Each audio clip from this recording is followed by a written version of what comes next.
የገረማችሁ ሩታ ሀብቴ አላበደች ብለው የሚያስቡ የቡታጀራ ዩቲዩበሮች ከቤተሰብ ጀምሮ ከሀብርሽ ቤተሰብ ጀምሮ ለማሳበድ ለምን አላበደችም? ለምን ጨርቋን ቀድ አልሄደችም? ለምን ለልጇ ቆመች? ለምን በአንድ እግሯ ቆመች? እሱ እንደፈለገ ሲሆን ብለው የተደሰቱ ዩቲዩበሮች ናቸው ማታ የመጡትና እኔ አንዳንድ ጊዜ ኢፍሬምን የሚናገረው ንግግር ደስ ይለኛል። ነገር ግን አስተሳሰቡ በጣም የበከተ አስተሳሰብ ነው። እሱ ያገባ ይሄን ቪዲዮ ሲጀምሩት ላይክ በሩታ ሀብቴ ነው የመጣሁት። ማታ ቪዲዮ ከመሸ ተለቆ ነበርና ፊት ያባብጣል። ዛሬ ንዴት አትሉት፣ ብስጭት አትሉት፣ እንቅፍ አልወሰደኝም። እውነት ላይክ አድርጉ። ይሄን ቪዲዮ ፓራሪ አውጥታችሁ የብዙ ሰው መማሪያ ይሆናል ብዬ አስባለሁ። አሰላሙ አለይኩም ወራህመቱላሂ ወበረካቱ። ክርስቲያን ወገኖቼ ሰላም ሰላም ብያለሁ። ግሪስ ፋሚሊዎች እንዴት ናችሁ? ደህና ናችሁ? እኔ ጋር ሰላም ነው። ዛሬ የመጣሁት እንግዲህ ማታ ፍሬም ቪዲዮ ለቆ ነበር በሩታ ቤትና ይቅርታ አድርግለትና አብራችሁ ሁኑ። ይቅርታሽን ተንበርኮ ባል ኤፍሬም ነው እንደ ባሉ ብዙ ጊዜ ኤፍሬም ለመንበርከክ ይሞክራልና ምን አስቦ ነው እሷን ቸክ አድርግልኝ ብሎት ነው አብርሽ ብዬ በቃ ራሴን በጣም እየጠየቅኩ ነበር። በእውነት ፋሚሊ እርግጥ እሱ ከውደታው የተነሳ ሊሆን ይችላል። ነገር ግን ባልየው እዛ የተላላጠ ሌላ ዓለም ውስጥ ገብቶ እሱ እዚህ ይቅርታ ማለቱ እውነት ሩታ እንድታብድ ነው፣ ሩታን ለማሳበድ ነው። እቺ ልጅ አብዳ ለምን አልሄደችም ምናምን በራሷ ቆመች ብለው አስበው ካልሆነ በቀር እውነት አብርሽ ተመልሶ ከሩታ ጋር ተስማምቶ ይሄንን ጸባውን አስተካክሎ ይቀጥላል ብሎ አስቦ ነው አላውቅም። እስቲ እናንተ ኮሜንት ላይ ይሄንን ጉድ እንደው ከእናንተ ትቻለሁኝ። እኔማ ዋራሁ መፍትሄ የለውም። ላይክ አድርጉ፣ ይሄንን ቪዲዮ ሰብስክራይብ አድርጉ ውዶቼ ማሮቼ። ማታ ኤፍሬም ባመጣው ቪዲዮ ላይ በጣም ሩታዬም ይሄ እኮ የኔ ህይወት ነው ያንተ ህይወት አይደለም፣ ይሄ እኮ የሱ ህይወት ነው፣ አንተ ምን አሻህ፣ አንተ አይደለም እኮ ጥፋተኛው እያለችው ነበርና እንዴት ነው የኤፍሬም አስተሳሰብና የዛይማን ነው ስሙ? እኔ እንጃ ነው ያልገባኝም። የቡታጀራ ዩቲዩበር አስተሳሰባቸው ምንድን ነው ማለት? እሱ እዛ የሚሰራው ስራ ሌላ፣ እሷን እዚህ የሚያደርጓል ሌላ ነው። አሁንም ድራማ ነው። አሁንም ድራማው እንዳይቆም ነው። እንደዛ ነው የሚመስለው። ማለትም እሷ ተበዳይ ሳትሆን እሱ እንደዛ ትላላት ትግማማ ይቅርታ አድርጋ ቤቷ ገብታ እንድትኖር እሱ እንደፈለገ እንዲሆን ነው አሁን ሂዜት እያየን ያለ ነው። እና ላይክ አድርጉ ፋሚሊ። ወላ አልገባኝም። እኔ እናንተ የገባችሁ ሰው ካላችሁ በቃ እስኪ ኮሜንት ጻፉ የኔ ውዶቼ ማሮቼ። ሩታዬ ማታ እንግዲህ እንደተነጋገረች አይታችኋል። ሁሉም ነገር እሷ በቃኝ በቅቶኛል ማቆም አለበት ብላለች። እኔ ማቆም አለበት የምትለው ነገር አለ። የሰው ልጅ የወለደ ሰው እንደማያቆም አውቃለሁ። ሁሉንም የልካቸውን ይገናኛሉ። ለምን አንድ ልጅ አለ መሀላቸውና፣ ነገር ግን ነገሩን ቦታ ብታበጅበት ጥሩ ነው ብዬ አስባለሁ። ቦታ ስላችሁ አንድ ሰው የሚፈልገውን ህይወት ነው የሚኖረው ብላለሁኝና ብዙ ጊዜ አብርሽም የሚፈልገውን ነገር እያንበጣረቀ ነው። እሷ ለሩታ ስሜት ጭንቀት የለውም፣ ማንነት የለውም። የፈለገችውን ታርግ አልፈልግም እያለ እየሰራ ነው ያለው።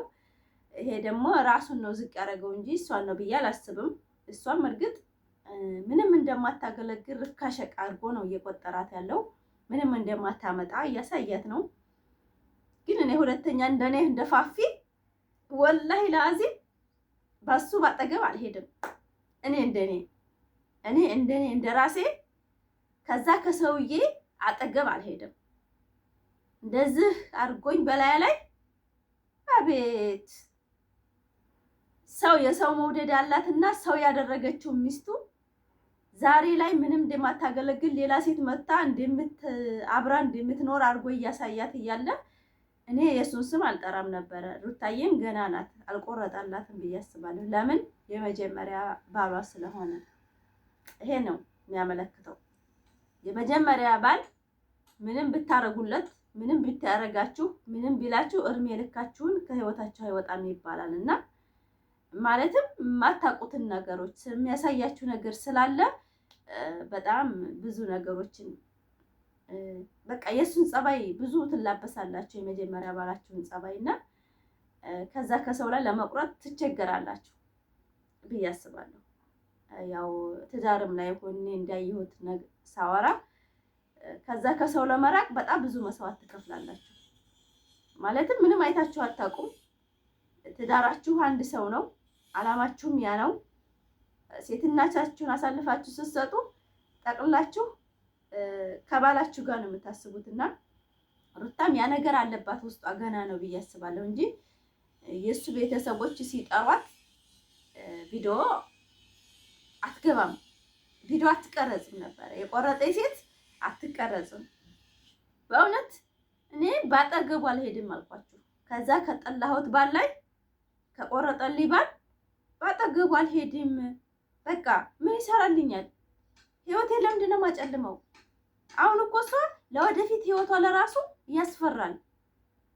እየተመላለሰች ነው እሱ እንደፈለገ እዛ ህይወቱን መርጦ እየኖረ እሷ ደግሞ እየተመላለሰች እኮ ነው። አሁን ሩታ እሱ ስር ሄጄ አስፈርማለሁ መድረስ ምን አስፈርማት? ትመጣላት ታስፈርማለች።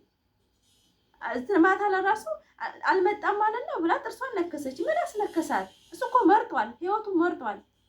ልጅና ሚስት እኮ እንደሌለው እያሳየን አይደል እንዳያለው። ለምንድን ነው እንደዚህ የምትሆነው? እሷ እንደ ነብር እንዳልናት ነብር ሆና መገኘት ነው ያለባት፣ እንደኔ ሀሳብ ማለት ነው። ወደዳችሁ ጠላችሁ፣ እኔ የራሴ አቋም ነው። ለሴቶች ጠንካራ ሴት ሆናችሁ እንድትወጡ ስለምፈልግ ነው። አንድ ሩታና ወደድኩ ብዬ መሸፋፈን አልፈልግም። ጠንካራ ሴት አንድ ወንድ ልጅ በላዋ ላይ ከማገጠባት ካስጠላት ከሄደባት ጀግና ሴት ሆና ማሳየት ነው ያለባት። እኔ አሁን የራሴ ህይወት እዛ አውጥቼ ብናገር ማለት ነው በጣም ነው የምታገርሙት። ኢትዮጵያ ስገባ እናገራለሁ ብዬ ዝም ያልኩት በእውነት ፋሚሊ የራሴ ህይወትን አንድ ቀን አብራርቼ አላውቅም ሚዲያ ላይ። ለምን የማላብራራው? ለምንድን ነው ነገ ልጆቼ ሚዲያ ላይ ሆነው ብዙ ነገሮችን እንትን እንዳይሉ እንዳያፍሩ በእኔ እፈልጋለሁ። በእኔ እንዳይሸማቀቁ እፈልጋለሁ። እሱ እኮ በልጁ እንዲሸማቀቅ ወደፊት ያንተ አባት እንዲባል እኮ እያደረጉ ነው ያሉት አይደል እንዴ? ለምንድን ነው እሷ እየመጣች ከሱ ቤተሰብ እየሄደች እየተለማመጠች ነው እኮ በግልጽ አማርኛ መለማመጥ እኮ ነው የያዘችው ሩታ። እሱ እንደፈለገ ሆኖ ስሙን አልጠራም። ሲመጣልኝ በሽማግሌም ሆነ በህግ በቃ መጥሪያ ያሰጣለሁኝ። አመጠኛ ከሆነ አመጠኛ፣ ካልሆነ ደግሞ በሽማግሌ በሀገር አንድ ሀገር ነው ያሉት። ቡታጀራ እኮ የበሬ አፍንጫ ናት። እዛች ሄደው መፈራረም ይችላሉ። እሷ ቅሬታ ለወደፊት ህይወትሽ ሩታ የኔን ነገር ልንገርሽ፣ ቁርጥ የሌለው ሴት ከሆንሽ ነገ ተነገ ወዲያም በላይሽ ላይ ብዙ ነገር ይደረግብሻል። ጀግና ሴት ሆነሽ ማሳየት አለብሽ። በቃ እንደዚህ ብርቱካን መስዬ የምሄደው ለማን ነው መሰላችሁ? በማን ነው? በራሴ ኮንፊደንስ እኮ ነው። በራሴ ማንነት እኮ ስለምኮራ ነው። ሰው ላይ በራሱ አይኮራም፣ ግን በራሴ ማንነት በቅንጭናቴ በአይምሮዬ በጣም ነው የምኮራው። ማንም ሰው እኔን ማዘዝ አይችልም። ማንም ሰው እኔን ማቀብ አይችልም። ማንም ሰው እንዳርጊ ብለውኝ የምከተል ሴት አይደለሁም። በጣም ጀግና ሴት ነኝ።